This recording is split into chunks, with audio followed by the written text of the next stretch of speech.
అందరికీ నమస్కారం. నా పేరు మాధురి. మీరు చూస్తుంది సుమన్ టీవీ నెట్వర్క్. ఈ రోజు మనం డీటెయిల్డ్‌గా నరాల బలహీనత, నరాల వీక్‌నెస్ ఇలాంటివి చాలా రకాల సమస్యలు ఉంటూ ఉంటాయి నరాల రిలేటెడ్‌గా. మరి వీటన్నిటి గురించి మనకి డీటెయిల్డ్‌గా ఎక్స్‌ప్లెయిన్ చేయడానికి మనతో పాటు ఉన్నారు హోమియో ఫిజిషియన్ డాక్టర్ చేతన్ గారు.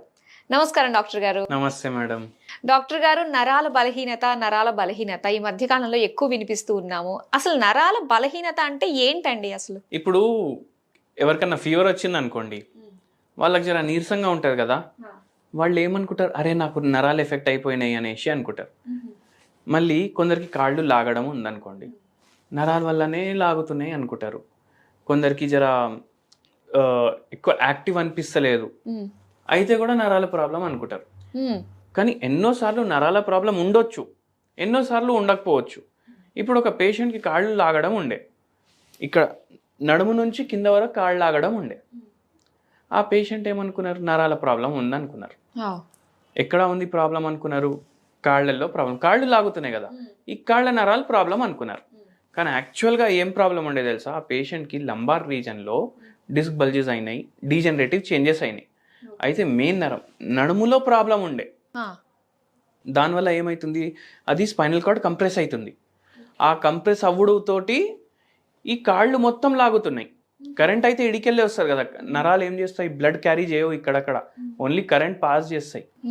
ఇప్పుడు మనం చేతులు ఊపడానికి కూడా, తినడానికి, మింగడానికి, ఇవన్నిటికీ నరాలు కరెక్ట్గా పనిచేయాలి. అయితే ఇది మొత్తం బాడీ మొత్తం దేని మీద నడుస్తుంది, కరెంట్ మీద నడుస్తుంది. ఇప్పుడు ఇక్కడ మెయిన్ నరం ప్రెస్ అవుతుందంటే సరిగా కరెంట్ ఏమో కాళ్ళ వరకు పాస్ అవుతలేదు. అయితే ఇప్పుడు పేషెంట్లు కొందరు అట్లా మిస్టేక్ చేసుకుంటారు, ఏంది కాళ్ళల్లో ఉంది ప్రాబ్లం అనుకుంటారు, కానీ యాక్చువల్ ప్రాబ్లం ఇక్కడ ఉంది. ఇప్పుడు ఈ చేతులు ఫింగర్ టిప్స్లో తిమ్మిర్లు వస్తాయి కదా, ప్రాబ్లం ఇక్కడ ఉండొచ్చు. షుగర్ వ్యాధి ఉందంటే ఇక్కడ పెరిఫరల్ న్యూరోపతి వల్ల ఇక్కడ ఉండొచ్చు, కానీ మాక్సిమం కేసెస్లో ఎక్కడ ఉంటుంది ప్రాబ్లం, మెడలో ఉంటుంది. ఎందుకంటే మెయిన్ నరం మెడలో ఉంది, అక్కడ కంప్రెషన్ వల్ల ఇక్కడ అవుతుంది. మళ్ళీ కొందరు పేషెంట్లు ఏమంటారు, మాకు చక్కర్లు వస్తున్నాయి అంటారు. మాకు చక్కర్లు వస్తున్నాయి అనేసి వాళ్ళు ఏమనుకుంటారు, ఏదో బ్రెయిన్లో ఏమైనా అయిపోయింది అనుకుంటారు. అది కూడా మెడలో ఒక్కొక్కసారి ప్రాబ్లం ఉంటుంది, ఒక్కొక్కసారి చెవిలో ప్రాబ్లం ఉంటుంది. దానివల్ల అట్లా చక్కర్లు రావడం ఉంటుంది, స్పాండిలోసిస్ అట్లా. మళ్ళీ ఒక విచిత్రం కేసు చెప్తాను మీకు. ఒక పేషెంట్కి ఫుల్ డే హెడేక్, ఏ మందు వేసుకున్నా తగ్గుతలేదు. అది హెడేక్ ఎందుకు అయింది తెలుసా మీకు? జనరల్గా పేషెంట్ ఏమనుకుంటుండే, నేను సరిగా పడుకుంటలేదు, నాకు మైగ్రేన్ అయిపోయింది, సైనస్ ఉంది, దానివల్ల హెడేక్. అట్లా రాలేదు. ఫేషియల్ నర్వ్ అనేసి ఒక నరం ఉంటుంది, ఫేషియల్ నర్వ్ అనేసి ఒక నరము ఇక్కడ ఫేస్ పైన పాస్ అవుతుంది. అయితే ఏమైందంటే విజ్డమ్ టూత్ ఉంటాయి, ఐడియా ఉందా మీకు? ఇక్కడ వెనకాల ఇక్కడ 2 పైన ఉంటాయి, 2 ఏమో కింద ఉంటాయి. అవి పీకేయాలి అనేసి వాళ్ళ డెంటిస్ట్ ఏమో సజెస్ట్ చేసిండ్రు. అవి పీకేసిండ్రు. అవి పీకితే ఏమైందంటే ఈ ఫేషియల్ నర్వ్ ఉంటుంది కదా, దాని ఫైబర్లు, ఆ నరాల ఫైబర్లు ఇక్కడ సప్లై చేస్తుండే అనమాట. అవి ట్రిగర్ అయిపోయినాయి, అవి డ్యామేజ్ అయినాయి. అయితే ఆ పేషెంట్కి ట్రైజెమైనల్ న్యూరాలజీ అనేసి ఒక కండిషన్ అయింది, ఈ నరాలకి సంబంధించిందే. అంటే ఏమైపోతుంది దానివల్ల ఫుల్ డే హెడేక్ ఉంటుంది, ఇంకా భరించలేని తలనొప్పి ఉంటుంది. అయితే దానికి పర్మనెంట్ ట్రీట్మెంట్ కూడా లేదు వేరే దాంట్లో. హోమియోపతిలో చాలా మంచి ట్రీట్మెంట్ ఉంటుంది. వాళ్ళు ఏమంటారు, ఈ నరాన్ని కట్ చేసేద్దాం, మొత్తానికి కట్ చేసేస్తే ఇంకా మీకు హెడేక్ ఉండదు అంటారు. కానీ కొందరు మళ్ళీ స్పర్శ కూడా ఉండదు, తర్వాత కట్ చేస్తే ఈ సైడ్ స్పర్శ కూడా ఉండదు, ఐస్ కూడా ఎఫెక్ట్ అవ్వచ్చు, క్లోజ్ ఓపెన్ ప్రాబ్లం అవ్వచ్చు ఆపరేషన్ చేపిస్తే. అయితే మన దగ్గర వచ్చిండ్రు, మన దగ్గర హోమియోపతి మందులు వాడినరు, 1 year మందులు వాడినరు. ఫస్ట్ 4 monthsలో సిమ్టమ్స్ అన్ని డిసపియర్ అయిపోయినాయి, మెల్లమెల్లగా పూర్తిగా తగ్గిపోయింది. దాని తర్వాత 1 year తర్వాత మనం హోమియోపతి మందులు కూడా ఆపేసినాం. ఎందుకైతే ఈ నరాల ప్రాబ్లమ్స్ అంటే ఇట్లా ట్రూట్ ఎక్స్ట్రాక్షన్ వల్ల కూడా నరాల ప్రాబ్లం అవ్వచ్చు.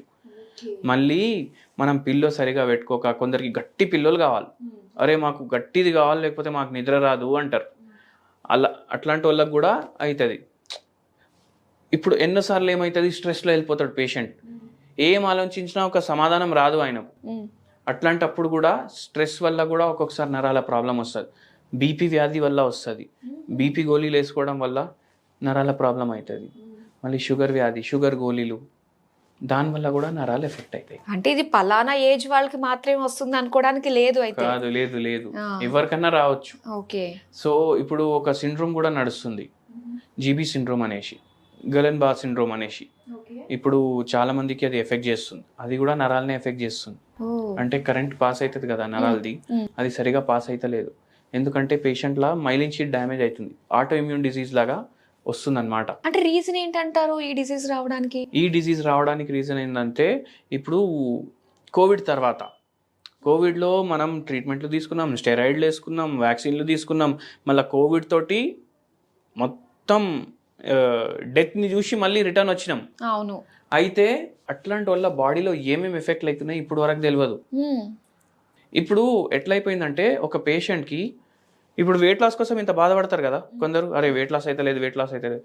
98 kgs ఉండే ఒక పేషెంట్ కోవిడ్ తర్వాత ఆయనకు నెలకు ఒకసారి జలుబు వస్తుంది, నెలకు ఒకసారి దగ్గు వస్తుంది. ఇప్పుడు 70 kgsకి వచ్చేసిండు ఆయన, ఏం చేయకుండా. అంటే ఏ బాడీలో ఎట్లా ఎఫెక్ట్ అవుతుంది మనకు తెలియదు ఇప్పుడు వరకు. అయితే దీనికి క్యూర్ అంటే ఎలా చేయగలమంటారు మన దగ్గర? హోమియోపతిలో మేమేం నమ్ముతామంటే, రోగాలు వేరే వేరే కాదు. ఇప్పుడు దెబ్బ కాళ్ళలో తగిలింది అనుకోండి, కాళ్ళ దెబ్బ గట్టిగా తగిలింది, బాగా బ్లడ్ వచ్చింది, సూచర్లు వేసిండ్రు, వోండ్ హీలింగ్ అయినప్పుడు వరకు మనకు జర నీరసంగా ఉంటుందా లేదా? ఉంటుంది. మళ్ళీ మనం స్పేర్ పార్ట్ లాగా ఓన్లీ కాళ్ళని ఎందుకు ట్రీట్మెంట్ ఇవ్వాలి? మనిషికి ట్రీట్మెంట్ ఇవ్వాలి, అవునా కాదా? ఇప్పుడు ప్యాన్క్రియాటైటిస్ అయింది అనుకోండి, ప్యాన్క్రియాస్లో ఇన్ఫ్లమేషన్ అయింది, దాంతో కడుపు నొప్పి అయితే ఉంటుంది, బాడీ మొత్తం కూడా ఎఫెక్ట్ అవుతుంది కదా, అనీజీ ఉంటుంది బాడీ, ఏ పార్ట్లో ప్రాబ్లం.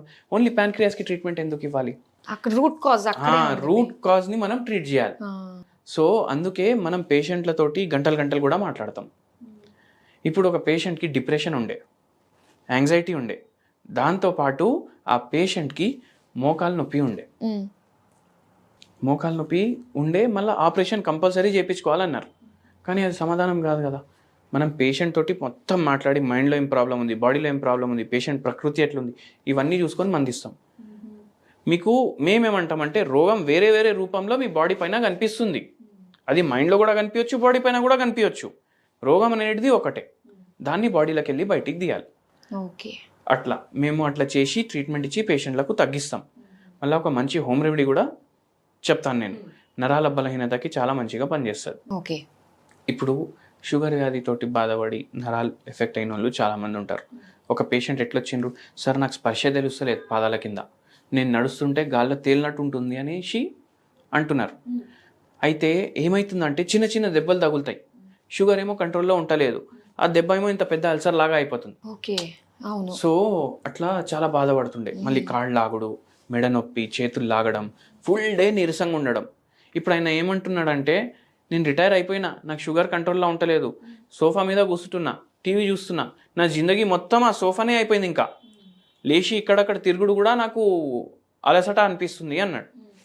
సరే అనేసి మనం ఒక హోమ్ రెమెడీ ఇచ్చినాం, హోమియోపతి మందులు కూడా ఇచ్చినాం.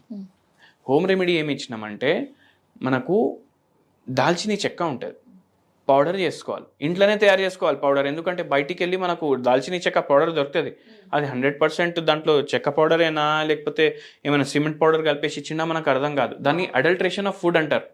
ఎట్లా అంటే, ఇప్పుడు మనం రెడ్ చిల్లీ పౌడర్ కొంటాం కదా, దాంట్లో బ్రిక్ పౌడర్ కలుపుతారు బాబోయ్. అయితే అందుకే మనమే తయారు చేసుకోవాలి. ఓకే. ఇప్పుడు మీరు బయటికి వెళ్ళి ఈ మిరపకాయలు ఉంటాయి కదా, డ్రై మిరపకాయలు, అవి తెచ్చి పౌడర్ తయారు చేసుకొని చూడండి, మార్కెట్ నుంచి పౌడర్ కొనేసి చూడండి, ఏది ఎక్కువ ఎర్రగా ఉంటుంది చూడండి. మన ఇంట్లో చేసింది అంత ఎర్రగా ఉండదు, అది కుంకుమలాగా ఉంటుంది, కుంకుమలాగా ఉంటుంది. అది ఎందుకుంటుంది? దాంట్లో కలర్ ఉంది, లేకపోతే దాంట్లో ఇంకా వేరే ఏమైనా ఎడిటివ్స్ ఉన్నాయి. సో అందుకే ఇంట్లో తయారు చేసుకోండి, పౌడర్ తయారు చేసుకొని 1 pinch తీసుకోవాలి. 1 pinch అంటే ఇట్లా చుంటి పట్టుకున్నట్టు ఇట్లా తీసుకోవాలి. తీసుకొని వేడి నీళ్ళు వేయాలి, దాంట్లో కొన్ని తులసి ఆకులు దంచేసి దాని పేస్ట్ వేసేయాలి, కలుపుకోవాలి. డైలీ మార్నింగ్, డైలీ మధ్యాహ్నం, డైలీ నైట్ 3 times తాగాలి. ఓకే. దీంట్లో అడాప్టోజెనిక్ ప్రాపర్టీస్ ఉంటాయి, యాంటీ ఇన్ఫ్లమేటరీ ప్రాపర్టీస్ ఉంటాయి. ఇవి ఏం చేస్తాయి, జర ఇన్ఫ్లమేషన్ అవుతుంది కదా, నరాలు ఎఫెక్ట్ అయినాయి, అవి జర తగ్గడానికి హెల్ప్ చేస్తుంది. మళ్ళీ ఆక్సిడేటివ్ స్ట్రెస్ అనేది ఉంటుంది, అది తగ్గించడానికి హెల్ప్ చేస్తుంది. సో ఈ పేషెంట్కి కూడా చెప్పినాం, మళ్ళీ హోమియోపతి మెడిసిన్ కూడా ఇస్తాం. అట్లా ఆ పేషెంట్కి రివర్స్ అయింది. సో మీకు కూడా నరాల ప్రాబ్లం ఉంటే ఇట్లా ట్రై చేయొచ్చు. ఓకే. అంటే నరాల ప్రాబ్లం మనకు ఉంది అని డాక్టర్ని కన్సల్ట్ అవ్వకుండా మనకు మనమే ఎలా మనము చెప్పేసుకోగలుగుతాం అంటారు? అదొక లాస్ట్. ఇప్పుడు మనకు మనం చెప్పుకోవాలంటే కష్టం. ఎందుకంటే ఎన్నోసార్లు డాక్టర్లకి ఏం రోగం ఉంది అర్థం కాదు, ఇన్నేళ్ళ చదివిన తర్వాత, ఇన్నేళ్ళ ప్రాక్టీస్ చేసిన తర్వాత. సో మీరు డెసిషన్కి రాకండి ఇంటికాడ ఉండి అరే నాకు కాళ్ళు లాగుతున్నాయి, నాకు నరాలు ఎఫెక్ట్ అయినాయి అనేసి అనుకోకండి. అది వెరికోస్ వెయిన్స్ కూడా ఉండొచ్చు కదా, ఓకే. అది మోకాలు నొప్పి వల్ల కూడా ఉండొచ్చు కదా, నరాల వల్లనే ఎందుకు అవుతుంది? సో అట్లా ఊహించుకోకండి. తలనొప్పి అయితే మైగ్రేన్ కూడా ఉండొచ్చు, నరాల వల్ల కూడా ఉండొచ్చు.